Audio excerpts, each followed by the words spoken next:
What is up, you guys? It is me again, as you can clearly see. So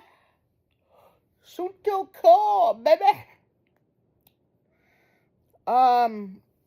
Why is God so obsessed with holiness and perfection?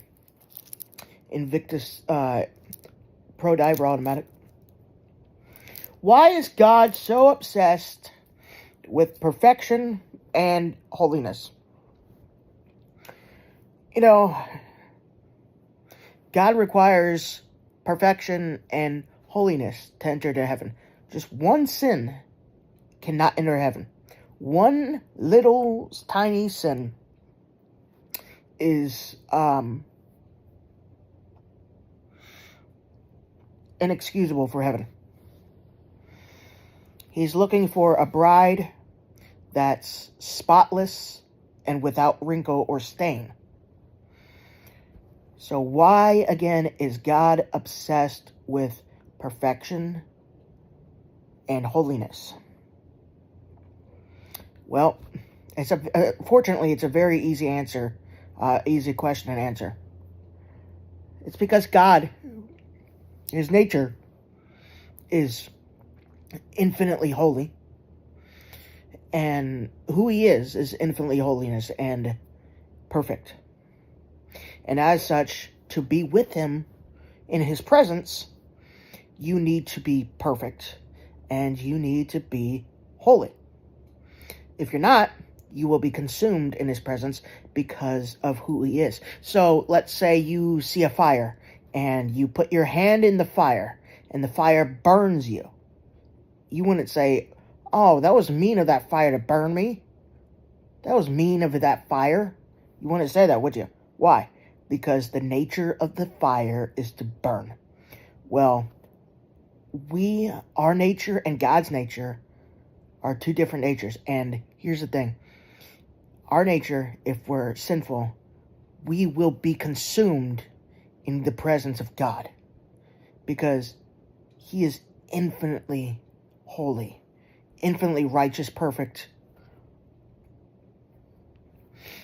and no evil can stand in His sight. No evil can stand in His presence.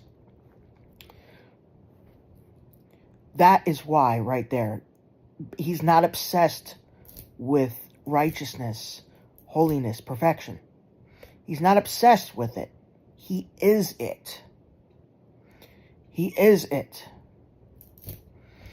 So, you're wondering, like, why does God require all this holiness and everything for us to get into heaven? Because, again, God is He is those things. Now, of course, we're not perfect and holy on our own. No, we can't get into heaven on our own. If we try to get into heaven on our own, if God didn't send Jesus to die on the cross to save us from our sins, but left it up to us to get saved on our own works, we would all be in hell. Because none of us can ever be holy or anything enough to go to heaven.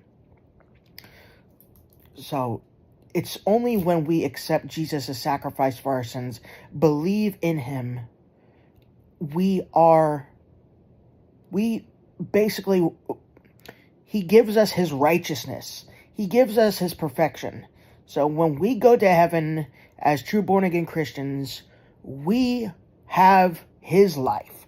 The life that He lived on earth 2,000 some years ago. He lived a perfect life. And we have that perfect life as if we've never sinned.